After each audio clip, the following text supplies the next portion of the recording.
그날도 여느 날과 다를 바 없는 날이었습니다. 아침 8시, 이호석 씨는 모닝콜에 잠에서 깨어났습니다. 그런데 일어나서 보니 휴대폰에 지인들의 카톡과 문자들이 셀 수도 없이 남겨져 있었습니다. 이호석, 너 사람 죽였냐? 뉴스에 나오는 거 진짜 사실이야? 너 맞냐? 이호석이라는 이름 가짜였어? 가명이냐? 얼굴이 똑같은데. 이호석 씨는 도대체 무슨 말인가 싶었습니다. 그래서 얼른 졸린 눈으로 텔레비전을 켰습니다. 뉴스 채널을 틀었는데 순간 정신이 번쩍 들었습니다. 자신과 똑같은 얼굴을 가진 연쇄살인마의 얼굴이 공개된 모습이 보였습니다. 신상 정보가 공개된 것이었습니다. 어떻게 저렇게 얼굴이 똑같을 수 있을까? 이호석 씨는 정말 할 말을 잃었습니다. 왜냐하면 그때까지만 해도 이호석 씨는 세상에서 쌍둥이 형의 존재를 알지 못했으니까요. 그래서 그냥 도플갱어인가 싶었습니다. 사실 이호석 씨는 이혼 가정에서 자랐습니다. 완전 어렸을 때 부모님이 이혼하였고 어머니 손에서 길러졌습니다. 어머니는 작년에 지병으로 돌아가셨고 이호석 씨는 먼 친척을 통해 모든 진실을 전해들었습니다. 자신에겐 쌍둥이 형제가 있었고 자신은 어머니의 손에서 길러졌으며 쌍둥이 형은 아버지의 손에서 길러졌다는 사실을요. 이호석 씨는 돌아가신 어머니가 원망스러웠습니다.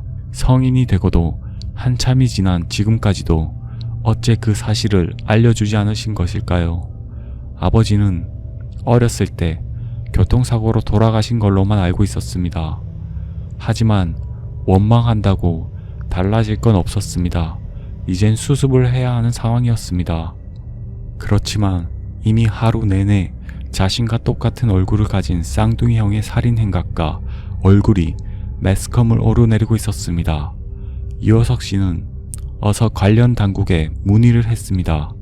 돌아온 대답은 이호석 씨의 입장에선 꽤나 부당하게 느껴졌습니다. 쌍둥이 형제가 있는 것을 우리도 파악하지 못했다. 다만 파악했더라도 결과는 달라지지 않을 확률이 높습니다. 이호석 씨는 따져 물었습니다. 어떻게 그럴 수 있습니까? 제가 뭘 잘못했는데요.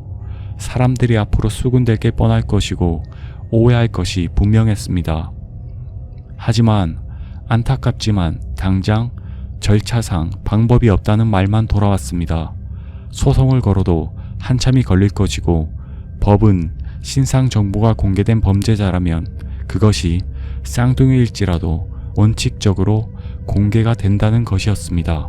다만 미리 사전에 파악을 해서 양해를 구하지 못한 점은 대단히 죄송스럽다고 말했습니다. 이호석 씨는 죄송하다는 말은 듣고 싶지 않았습니다. 하지만 이제 와서 연쇄살인마인 쌍둥이 형의 신상 정보가 내려간다 한들 인터넷상에 퍼지고 퍼져 소용없다는 사실 또한 잘 알고 있었습니다. 이호석 씨는 앞이 깜깜했습니다. 당장 출근하는 것이 두려웠습니다. 오늘 사람들이 얼마나 수군거릴까? 뒤에서 얼마나 손가락질할까? 앞으로의 삶은 얼마나 시궁창이 될 것일까? 가장 큰 두려움은 결혼을 약속한 여자친구가 있다는 사실이었습니다. 여자친구는 이걸 어떻게 받아들일까 확신이 들지 않았습니다. 여자친구에게 여차여차 사정을 말했지만 자신도 이렇게 버거운데 여자친구는 얼마나 괴로울까요? 당장 텔레비전과 인터넷에서 연쇄살인마라며 얼굴이 대문짝만하게 돌아다니는데 여자친구는 어떤 기분일까요? 그날 이호석 씨의 여자친구인 이은영 씨 또한 상당히 놀랐습니다.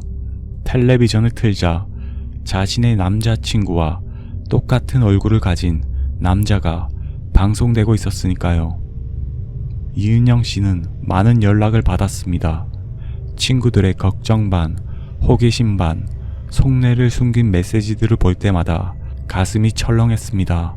결혼을 약속한 사이이기에 조만간 부모님에게 인사도 드릴 예정이었습니다. 이은영 씨는 자신의 어머니의 전화를 바꿔서 마음이 심란했습니다. 어머닌 결혼을 다시 생각해 봐야 되는 게 아니냐고 물었습니다. 이은영 씨는 자신의 남자친구는 살인자가 아닌데 왜 자꾸 그러냐며 따져 물었습니다. 어머닌 사회적인 시선도 있지 않냐며 둘러 말했습니다. 이은영 씨는 시간이 지나면 사람들은 금세 잊을 것이고 지금 어떤 신문사와 접촉하여 사연을 알리려고 하고 있으니 금방 잠잠해질 거라고 안심하라고 말했습니다. 하지만 어머닌 생각이 달랐습니다. 쌍둥이 형제라면 같은 유전자를 가지고 있을 것이고 이호석 씨에게 숨은 폭력성이 있을 것이라고 말했습니다. 이은영 씨는 무슨 말도 안 되는 소리냐며 펄쩍 뛰었습니다. 하지만 이은영 씨의 부모님은 완강했습니다. 결혼을 결사반대했습니다. 또한 헤어지는 과정에서 조심하라고 심신당부했습니다. 그도 그럴 것이 쌍둥이 형의 연쇄살인은 전 여자친구들을 살인한 것이었습니다. 한편 이호석 씨는 세상의 불편한 시선보다 여자친구가 앞으로 받을 상처가 더 걱정이 되었습니다. 이호석 씨는 이은영 씨와 만나 헤어지자고 말했습니다. 이은영 씨는 단칼에 거절했습니다. 오히려 불같이 화를 냈습니다. 두 사람은 오히려 이번 일을 계기로 더 끈끈해졌습니다. 이은영 씨는 마음을 굳건히 먹었습니다. 인스타그램에 올린 럽스타그램인 커플 사진도 모두 공개 상태로 해놓았고 하나도 지우지 않았습니다. 그래서 수도 없는 인스타그램 메시지들이 이은영 씨의 계정에 쏟아졌습니다. 연쇄살인마랑 사귀었었네요. 운이 좋았어요. 님도 그놈이 잡히지 않았으면 살인당했을지도 모르는데 참 다행이에요. 남의 속도 모르고 상황도 모르고 무책임하게 쏟아지는 메시지들이 많았습니다. 하지만 이은영 씨는 개의치 않았습니다. 그렇지만 어떤 메시지에는 마음이 조금 동요됐습니다. 한 여성이 연쇄살인마인 쌍둥이 형과 과거에 사귀었었는데 죽다 살아남았다고 말했습니다. 그런데 그 여성은 그 쌍둥이 형이 자신과 사귈 때 본명이 아닌 가명인 김민수라고 알려져서 그래서 이은영 씨의 인스타 사진을 보고 오해를 해서 메시지를 보내게 되었다고 말했습니다. 이은영 씨는 그 여성을 만나 이야기를 듣고 싶었습니다. 그 똑같은 얼굴의 쌍둥이 형인 연쇄살인마와 이호석 씨는 뭐가 다른지 분명히 해두고 싶었습니다. 이은영 씨는 오래전 쌍둥이 형과 사귀었다는 여성과 카페에서 만나 이야기를 나눴습니다. 여성은 쌍둥이 형은 다혈질적이고 아주 괴팍한 사람이라고 말했습니다.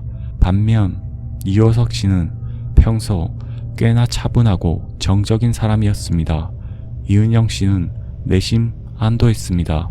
여성은 쌍둥이 형이 운전을 할 때 그런 성격이 더 드러난다고 말했습니다. 순간 이은영 씨는 잠깐 흔들렸습니다. 이호석 씨는 평소와 달리 운전을 할 때 좀 더 성격이 거칠어지는 모습이 있었습니다. 하지만 그런 부분들은 대체로 다른 사람들 또한 몇몇 있는 부분들이니 이해했습니다. 여성은 쌍둥이 형이 바람둥이라는 사실을 알고 이별을 통보하니 쌍둥이 형이 집까지 등산칼을 들고 찾아와 자신을 죽이려고 했다고 말했습니다. 실제 쌍둥이 형은 현재 등산칼로 전 여친들을 살인한 혐의를 받고 있습니다. 당시 여성은 보복이 두렵고 무서워 경찰에 신고조차 하지 못하고 숨어 지내다가 이민을 떠났다고 말했습니다. 그리고 우연히 한국 뉴스를 보다가 검거된 사실을 알게 되었고 안도하며 몇 년 만에 한국으로 귀국했다고 말했습니다. 그렇게 여성은 이야기를 끝마치며 오래전에 쌍둥이 형과 나란히 함께 찍은 사진을 보여줬습니다. 순간 이은영 씨는 온몸에 소름이 돋았습니다. 사진 속 반팔을 입고 있는 쌍둥이 형의 팔뚝에 헤나 타투가 있었습니다.